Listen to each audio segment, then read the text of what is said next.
अस्सलाम वालेकुम दोस्तों, कैसे हैं? उम्मीद है खैरियत से होंगे। आज हम बात करेंगे फ़ातिहा के बारे में। फ़ातिहा क्या है, फ़ातिहा क्यों की जाती है, और फ़ातिहा का तरीक़ा तो मालूम होगा, लेकिन मैं एक शॉर्ट अंदाज़ में आपको बताने की कोशिश करूँगा और ये भी बताऊँगा कि ऐसा ज़रूरी नहीं है कि आप फ़ातिहा किस तरीक़े से करें और मतलब उसमें इतने सूरतें पढ़ना ज़रूरी हैं, और इस बारे में भी बताऊँगा कि फ़ातिहा निकाली किसने। तो इन्हीं तमाम बातों का जवाब जानने के लिए बने रहें वीडियो के आखिर तक, ताकि आपको बात पूरी तरह और अच्छी तरह समझ में आए। मैं हूं अशर और आप देख रहे हैं द कंप्लीट इस्लाम। तो सबसे पहले हम बात करते हैं फ़ातिहा के बारे में। फ़ातिहा है क्या? फ़ातिहा क्या है? फ़ातिहा का मतलब होता है फ़तह करने वाला। फ़तह करने वाला ये अरबी वर्ड है। अब ये कहाँ से निकला है? ये एक मुस्तहब चीज़ है। हमारे नबी सल्लल्लाहु अलैहि वसल्लम कई बार ऐसा देखा गया है कि आपने कोई खाना हुआ तो आपने खाने के सामने यासीन शरीफ पढ़ी, या इसके अलावा कोई दूसरी सूरत पढ़ी। तो इस तरीक़े के काफ़ी ज़्यादा मतलब हमें रेफ़रेंस और हवाले मिलते हैं। तो अब फ़ातिहा का जो मतलब मेन रीज़न जो है फ़ातिहा करने का, वो ये है ईसाले सवाब। आप जिसको मतलब जिस बंदे को, जिस मुर्दे को आपने अपने अहलो अयाल को अगर आप सवाब पहुंचाना चाहते हैं, तो आप फ़ातिहा के ज़रिए सवाब पहुंचा सकते हैं। ईसाले सवाब, बस ये है, ईसाले सवाब का नाम फ़ातिहा है। अब ईसाले सवाब अलहम्दु शरीफ से भी होगा, चारों कुल पढ़ के, अलहम्दु शरीफ पढ़ के, अलिफ लाम मीम पढ़ के, सुबहान रब्बिक रब्बिल इज़्ज़ति अम्मा यसिफ़ून व सलामुन अलल मुरसलीन वल्हम्दुलिल्लाहि रब्बिल आलमीन, ये पढ़ के, इसके अलावा और दुआएं करके, इससे भी सवाब होगा। इसके अलावा आप पूरी सूरह बकरा पढ़ दें, सूरह आले इमरान पढ़ दें, पूरा कुरान ही पढ़ दें, तब भी आपका ईसाले सवाब होगा। आपका ऐसा ज़रूरी नहीं है कि आप जो है कोई एक मैंडेटरी हो गया और ये कंपलसरी हो गया कि आपको ये मतलब कुल या अय्युहल काफ़िरून के बाद से इस तरीक़े से बातरतीब पढ़ना ही है और आपको फिर इसके बाद दुआ करनी है। ऐसा कोई मैंडेटरी कंपलसरी नहीं है। आपको जो चीज़ याद हो, आपको जो चीज़ याद हो, जो भी चीज़ याद हो, कुरान में अलहम्दु शरीफ याद हो, अलहम्दु शरीफ पढ़ के दुआ कर लें दिल में, ए अल्लाह मैंने इस दुआ ये अलहम्दु शरीफ पढ़ी है, इसका सवाब मेरे फ़लाँ मरहूम को पहुंचा दे, फ़लाँ मरहूमा को पहुंचा दे। ए अल्लाह इस फ़ातिहा के ज़रिए, सूरह फ़ातिहा ख़ुद फ़ातिहा है, अगर इसको पढ़ेंगे तो फ़ातिहा ज़रूर होगी। ए अल्लाह मैंने फ़ातिहा पढ़ी है, मेरे गुनाहों को माफ़ फ़रमा दे, मेरी ख़ताओं को माफ़ फ़रमा दे, मेरे अहलो अयाल को, मेरे माँ बाप के गुनाहों को, ख़ताओं को माफ़ फ़रमा दे।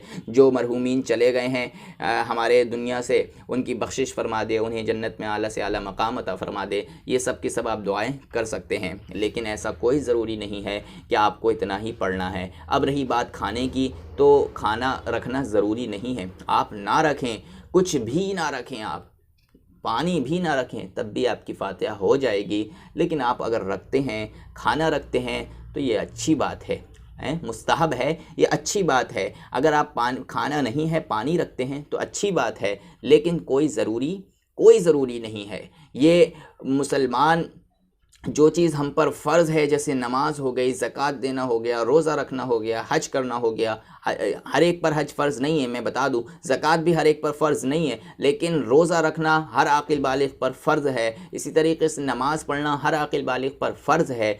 तो अब ये चीज़ जो फ़र्ज़ हैं, इसको इतना प्रमोट नहीं किया जाता, इसको इतना इम्पॉर्टेंट नहीं समझा जाता मुसलमानों के कुछ कल्चर में, लेकिन अक्सर समझते हैं। लेकिन जो लोग नहीं समझते, मैं उनको बताना चाहता हूँ, नमाज़ पढ़ना ये ज़्यादा इम्पॉर्टेंट है, रोज़ा रखना ये ज़्यादा इम्पॉर्टेंट है। अगर आप ज़कात के हक़दार बन चुके हैं, तो ज़कात देना ये ज़्यादा इम्पॉर्टेंट है। हज, अगर आप हज के लायक हो चुके हैं, तो हज करना आपका ये ज़्यादा इम्पॉर्टेंट है। लेकिन अगर आप का फ़ातिहा का टाइम हो गया है, आप कह रहे हैं कि भाई मैं 5 बजे फ़ातिहा दिलाऊँगा, और आपका 5 बजे का नमाज का भी टाइम है, तो आप पर नमाज पहले फ़र्ज़ है, फ़ातिहा उस वक्त आप पर फ़र्ज़ नहीं है।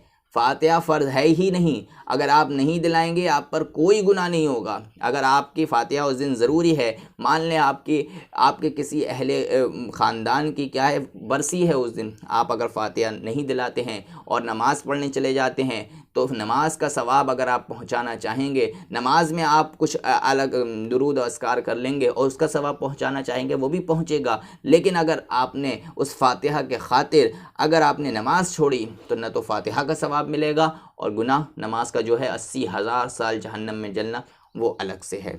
तो मेरे ख़्याल से आपको बात समझ में आती होगी। तो फातिहा को एक इम्पॉर्टेंट ना लें।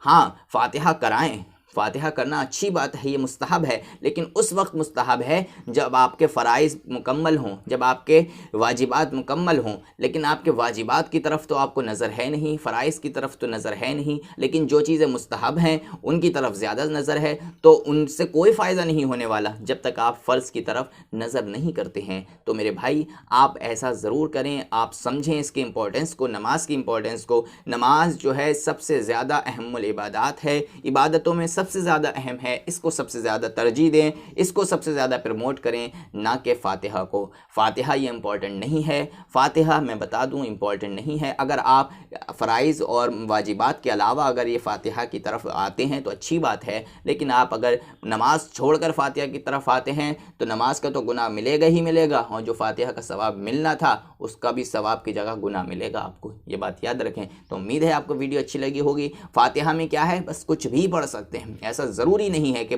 आप कुलिया से शुरू करें और फिर कुलिया अय्युहल काफिरून, फिर कुल हुवल्लाहु अहद, फिर कुल औज़ु बिरब्बिल फलक, फिर कुल औज़ु बिरब्बिन नास, फिर अलहम्दु, और फिर अलिफ लाम मीम, फिर उसके बाद सुबहाना और वइलाहुकुम इलाहुम वाहिद, फिर दुआ। ऐसा तरतीब ज़रूरी नहीं है, लेकिन अगर तरतीब करते हैं तो बेहतर है, बेहतर है, बस बेहतर कह सकते हैं।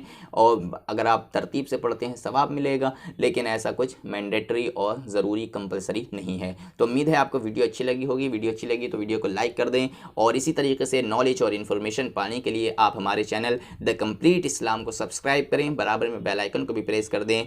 और अगर आपको कोई सजेशन हो या कोई आइडिया हो या कोई ऑब्जेक्शन हो तो आप कमेंट करके ज़रूर पूछ सकते हैं। तब तक के लिए आप अपने अहले ख़ानदान का, अपने घर वालों का ख्याल रखें।